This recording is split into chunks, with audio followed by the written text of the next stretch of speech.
Market అయితే completely bearish అయితే turn out అయింది.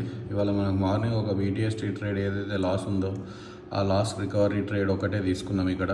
ఈ ట్రేడ్ స్కాల్పింగ్ ట్రేడ్ అని, అక్కడికి 2 ట్రేడ్స్ అయిపోయినాయి మనవి ఇవాళ. బట్ ఇక్కడ డేలో కింద స్ట్రాంగ్ క్యాండిల్ బేరిష్గా ఫామ్ అయింది.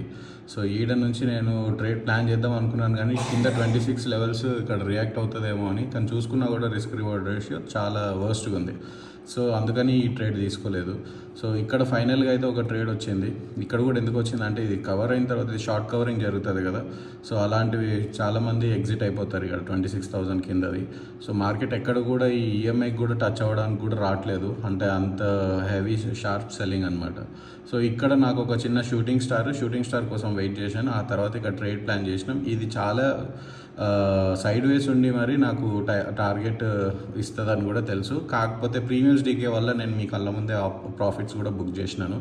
సో ఇవాళ మనము అనుకున్నది ఏంటంటే, బేరిష్ ఇక్కడ నుంచి వచ్చి పడుతుంది, మళ్ళీ రీటెస్ట్ అయ్యి పడిద్దేమో అని అనుకున్నాము. కాకపోతే పడలేదు, అసలు ఇక్కడికి రాలేదు. 20 EMA రీటెస్టే జరగలేదు. సో ఒక ట్రేడ్ ఇక్కడ మళ్ళీ నాకు షూటింగ్ స్టార్కి ఫార్మేషన్స్లో నేను ఒక ట్రేడ్ తీసుకొని ఉండాల్సింది. కాకపోతే నాది అప్పటికే ఫస్ట్ ట్రేడ్ ఇది, సెకండ్ ట్రేడ్ ఇది, థర్డ్ ట్రేడ్ ఇది. సో ఈ థర్డ్ ట్రేడింగే ఓవర్ ట్రేడింగ్ జోన్లోకి వచ్చేసినట్టు. సో ఫోర్త్ ట్రేడ్కి నేను చేయలేదు.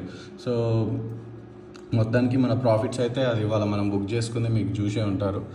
సో మన ప్రాఫిట్స్లోనే ఉన్నాము. అండ్ ఇక్కడ ఇవాళ అబ్జర్వ్ చేయాల్సిన విషయం ఏంటంటే, ఒకటి విక్స్ మార్నింగ్ మామూలుగానే ఉండే, కానీ all of the sudden spike అవ్వడం జరిగింది బిఫోర్ 11 o'clock. సో ఇంత స్పైక్ అయిన తర్వాత విక్స్ స్పైక్ అయితే మీకు తెలుసు కదా, మార్కెట్ ఎంత షార్ప్ ఫాల్ అవుతుందో అదే జరిగింది. అది మిస్ అయ్యాం. సో ఇది ఇమీడియట్గా ట్రేడింగ్ జర్నల్లోకి పోవాలి.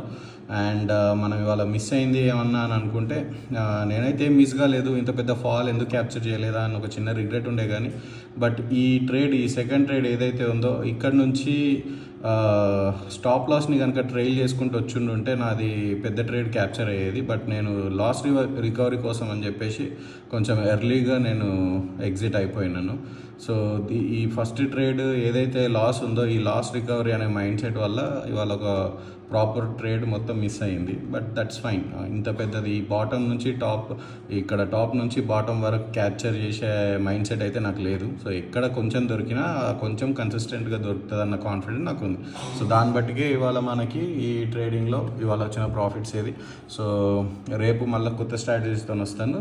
మీకు ఇందులో ఏమన్నా మిస్ అయిన బ్రదర్ అని అనిపిస్తే కామెంట్ చేయండి, దాని గురించి కూడా నేర్చుకుందాం. Thank you.